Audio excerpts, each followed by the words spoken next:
As you can see, the Johnson Victrola Corporation is responsible for many of the turntable or phonograph innovations of the early 20th century. They're also responsible for some of the recording industry terms you may be familiar with. You have a place for storage for your records. Now back then you would buy records individually. So you buy them and you would put them into an album, that's where the word album came from, to store your records. And so these, they used to probably have, they would, file them alphabetically, but they were all sold individually. There's no compact packages of them. Here's some other terminology you may be familiar with. Very large sound. Yeah. So the only way you control it is put a pair of socks.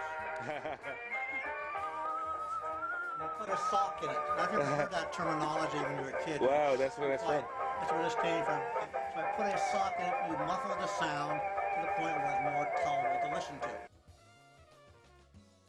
You might still be asking, what does the innovation of the turntable and the record have to do with DJing? Well, basically, because companies like the Victrola Corporation were producing records and also recording new artists, they had exclusive rights to the music that they were recording. So radio stations and DJs had to go to them to get all of their new music, which was many, many artists. John McCormick was an opera singer and also a famous Irish tenor. You had people like John Sousa. He had early jazz, early spiritual, African-American music. He had a whole gamut. So he was the largest producer of records at that time. These again, there's some photographs of other artists that did do it, from Caruso, McCormick to John Sousa to more modern times like Duke Ellington and Marian Anderson. They all basically were part of his recording artists.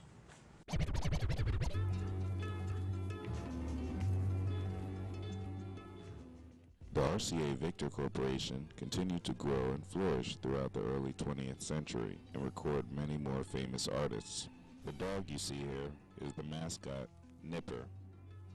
This mascot was used to represent the Victor Corporation and then the RCA Victrola Corporation after the merger with Radio Corporation of America. Now let's talk a little bit about sound. Legendary jazz trumpeter Hugh Masekela said in a recent interview he wondered when he was growing up how they got the little tiny band to play inside of a phonograph horn to produce so much sound. Let's talk about how sound is created using the phonograph.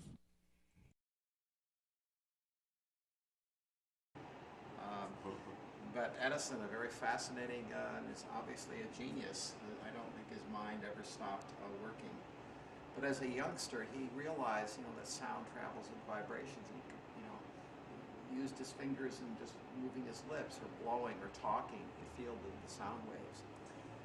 So he used that horn there with a tinfoil over the cylinder, and the vibrations will cause the needle, and needles there, but the horn, the waves, the sound waves cause the needle to turn, go over the cylinder, and makes perforations in the tinfoil. Play it back, and he's got the recording. And again, his vision was just for business, for dictation, not for music.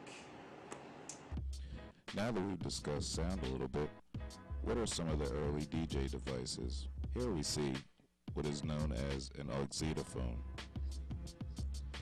The auxetophone could be considered the first DJ device. That's mainly because it was designed to play for large groups or crowds. So now, for the first time in history, you had a turntable that could replace a live band or performance. Produced by the Gramophone Company of Great Britain. The auxetophone used compressed air to modulate a valve in its unique sound box. So due to its high cost, the auxetophone was generally purchased by hotels and restaurants. In the modern era, some DJs still use a tube turntable and record setup. Others use a digital format to DJ. Both of these forms of technology, of course, have their roots in the old phonograph days. The difference now, though, is DJs are able to use phonograph or records to create music as well as record it. So, I tend to use records more as instruments than anything else. Some folks just use records just for that. Right now, I like to grab individual sounds out of the records and mix them with other different things to come up with a sound. So that's primarily my usage for records.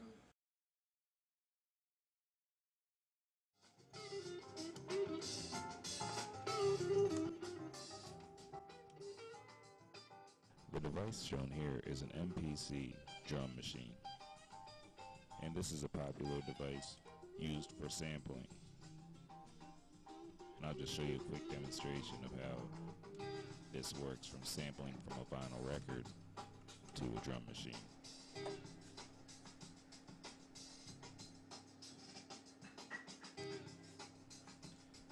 The MPC became extremely popular in hip-hop music because of the way hip-hop music was created originally. Originally, hip-hop was created using turntables and records.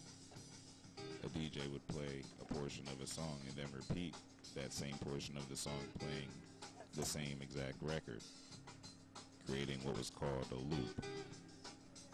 In the late 70s, rappers or MCs would say rhymes over these loops, and that was the birth of hip-hop music. Devices like the MPC became popular because people could loop without having to use the vinyl records, but it was the same concept.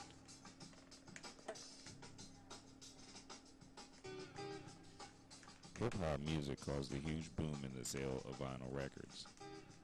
Devices like the MPC, turntables, and of course records were extremely popular to the hip-hop culture and very important in hip-hop production. Record digging is still very popular for music producers and people who just like listening to music on vinyl records. Here's an example of one of the popular locations for digging for vinyl records. The 50 years of the USSR address, very patriotic. You're gonna go jump upstairs. Is that the Columbia one? It's a Zenith. Oh, Zenith. I've never seen one of those. Yeah, I mean, it works pretty well.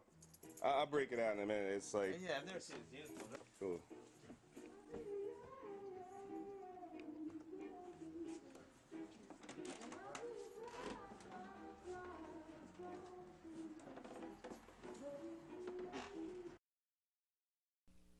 Record shops like these are extremely popular among people who like listening to music on vinyl records, and they're also popular for people who look to sample off of records. There's a lot of music from all different genres that people who produce music that rely on samples tend to look for. And I pull out the sample that they used and I play it. Oh!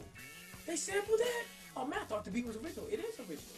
It's just that they took that piece and then they put other stuff in with it. So it is original. And they also got clearance to use that. So they just embodied it into their material.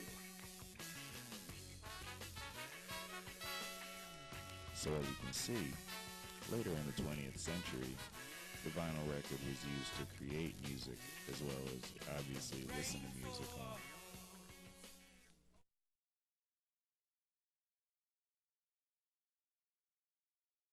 That's how DJ technology developed from the late 19th century with the invention of the phonograph of Thomas Edison all the way up to modern times where we see turntables, continuous playing, the ones invented by E.R. Johnson, and you see DJs DJing with digital devices nowadays. We'll see even more innovation in the future.